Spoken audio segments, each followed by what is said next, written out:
Përshëndetje të gjithëve dhe mirë se vini në këtë analizë të re. Sot do të zhytemi në një temë që, të jemi të sinqertë, na përket absolutisht të gjithëve: mbrojtja e planetit ton. Ne shpesh e mendojmë kujdesin për mjedisin si një lloj barre, apo jo, si një detyrim të lodhshëm shtesë.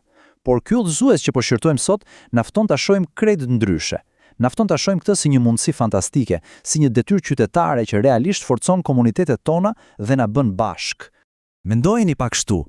Baza absolute e ekzistencës son është e gjitha këtu. Ajri që po thithim pikërisht në këtë moment, uji që na mban gjallë çdo ditë, vetë vazhdimësia e jetës, të gjitha këto janë dhurata totale nga bota natyrore. Dhe ky material na e kujton me shumë forcë këtë fakt. Varësia jon nga natyra nuk është thjesht një koncept abstrakt apo filozofik, apo diçka që e lexojmë në libra. Është realiteti ynë fizik, i përditshëm. Kur e kuptojmë thellë këtë varësi, e kuptojmë menjëherë që mbrojtja e mjedisit nuk është vetëm mbrojtja e natyrës, por është drejt për drejt mbrojtja e jetës son. Por, sigurisht përballë kësaj dhurate madhështore, kemi një realitet që nuk mund ta injorojmë. Ajo që bie vërtet në sy këtu është theksi tek fjalët kërcënime të përditshme dhe pakujdesia njerëzore.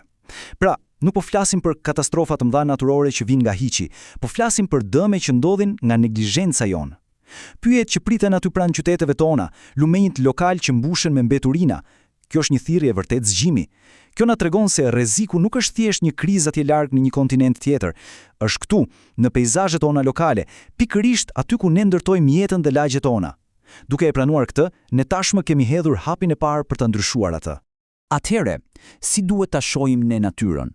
Është thelbësore të ndryshojmë perspektivë. Natyra nuk është vetëm një pamje e bukur në sfond kur bëjmë fotografi, apo ai parku ku dalim të dielave. Jo, natyra është fjalë për fjalë themeli infrastrukturor i jetës son. Imagjinoni një ndërtesë. Nëse themeli lëkundet, e gjithë ndërtesa bie, sado e bukur të jetë. E njëjta gjë vlen për komunitetet tona, ekonominë tonë, shëndetin tonë, të gjitha qëndrojnë mbi themelet e shëndetit të mjedisit që na rrethon. Dhe të shohim fikse si funksionon ky themel në praktik. Materiali identifikon 3 mekanizma kryesor që punojnë pa pushim përje. Së pari, natyra mban gjallë gjithë atë rrjet kompleks të ekosistemeve, ku çdo gjallësë mban një ekuilibër jetik.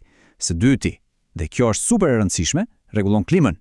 Është mburoja jonë natyrore kundër fenomeneve ekstreme të motit. Dhe së treti, na ofron burimet bazë, ushqim, ilaçe, materiale. E shikoni, këto nuk janë gjëra që ndodhin në prapaskem pa rëndësi. Këto procese punojnë çdo sekondë të ditës për të garantuar mirëqenien tonë të përbashkët. Dhe këtu vim përballë një zgjedhje shumë të qartë. Nëse zgjedhim rrugën e neglizhimit, pasojat krijojnë një efekt domino që na godet të gjithëve. Ajër që na smur, kafshë që zhduken dhe një të ardhme tepër të pasigurt. Por, shikoni anën tjetër të medaljes. Mbrojtja e natyrës e kthen këtë skenar plotësisht. Redukton ndotjen, ruan gjelbërimin dhe e bën jetën tonë menjëherë më cilësore. Pra, nuk është vetëm çështje morale. Është fjalë për fjalë një investim praktik për shëndetin dhe lumturinë e gjithë shoqërisë. Të kalosh nga frika tek një mjedis që lulëzon, nuk ka zgjedhje më logjike se kaq.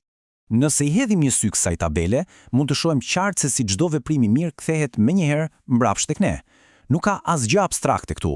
Mbroni klimën, keni siguruar një jetë më të mirë. Mendoni pak për ujin dhe ajrin. Pastrimi i tyre do të thotë drejt për drejt më pak koll, më pak astëm, më pak vizita në spital, apo një kujdes i thjesht në lagje.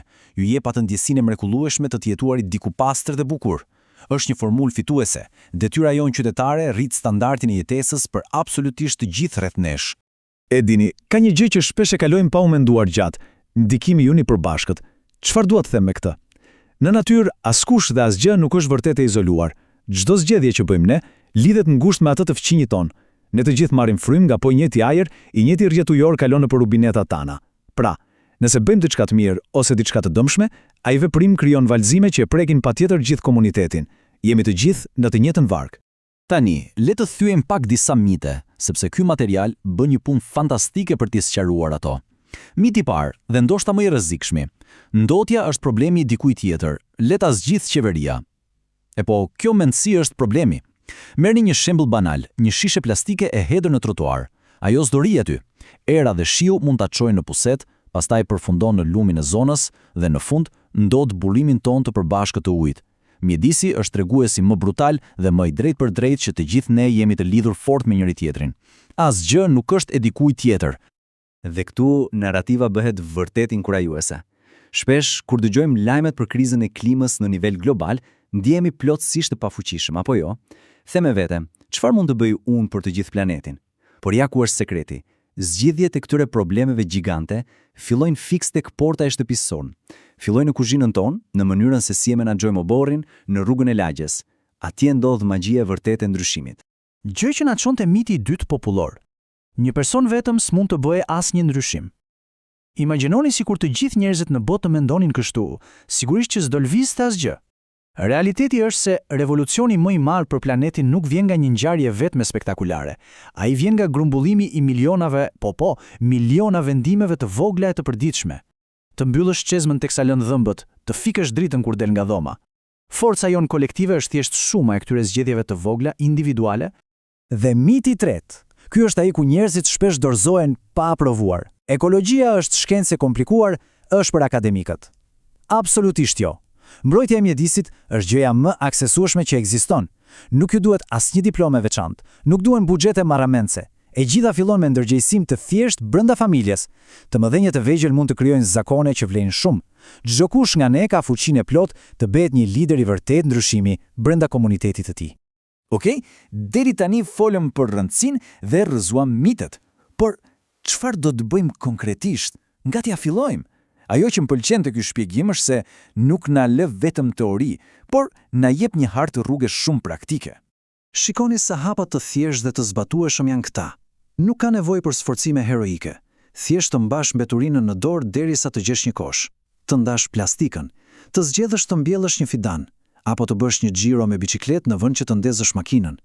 Këto veprime sapo kthehen në rutinë, nuk dihen më si detyra, por si një stil jetëse që na mbush me energji pozitive. Dhe qershi ambitort, të merrni pjesë në aksione me miqtë e komunitetit dhe t'u mësoni këtë edhe të tjerëve. Efekti shumë fishohet në mënyrë të jashtëzakonshme. Tani, le të bëjmë një hap pas për një moment. Pse po përpiqemi kaq shumë? Po, sigurisht, duam ajër të pastër për veten tonë sot, por arsyeja më e thellë, motori i vërtet i kësaj nisme, është ajo që lëm pas. Është trashëgimia. Mendoni për fëmijët tanë dhe fëmijët e fëmijëve tanë. Ata nuk do të mbajnë mend asgjë nga çfarë u kemi thënë apo fjalimet që kemi mbajtur. Ata do të shohin, prekin dhe thithin tokën, ujin dhe ajrin që do u lëm ne fizikisht. Kjo është përgjithësia jonë reale. Dua të ndalem pak këtu. Kjo është një nga gjetjet më të bukura në këtë material.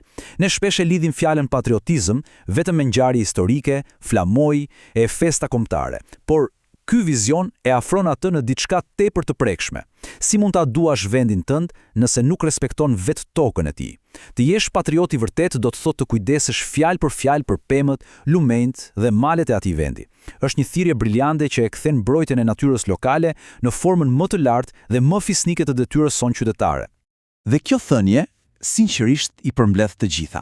Donjëherë kemi atë presionin sikur për të qenë miqësor me mjedisin duhet jetosh në një mal pa asnjë beturinë teknologjike dhe pa bërë asnjë gabim. E vërteta është krejt ndryshe. Natyra nuk po kërkon perfeksion. Perfeksioni nuk është realist për ritmin e jetës sot. Ajo që vërtet ka rëndësi është qëndrueshmëria. Imagjinoni atë forcë kur miliona e miliona njerëz, ashtu të papërsosur siç jemi, thjesht kujdesen pakës më shumë çdo ditë. Ajo po është një forcë e pandalshme. Pra, pyetja që mbetet t'i bëjmë vetes është kjo. Kjo na e bën të qartë se nuk bëhet fjalë për ndonjë projekt dytësor që mund ta lëmë për nesër. Veprimet tona të sotme po vendosin themelet e së nesërmes. Duke pasur të gjithë këtë informacion kaq të qartë para nesh, ftesa është fare e thjeshtë. Cili është ai hap i vogël që mund të bëjmë bashkë që sot, për lagjen tonë, për qytetin tonë, për atë trashëgimi që do të lëm pas. Faleminderit që më ndoqët në këtë shpjegim, uroj t'ju ketë dhënë një dozë të mirë frymëzimi për të filluar atë ndryshimin e vogël, por te të fuqishëm pikërisht aty ku jeni.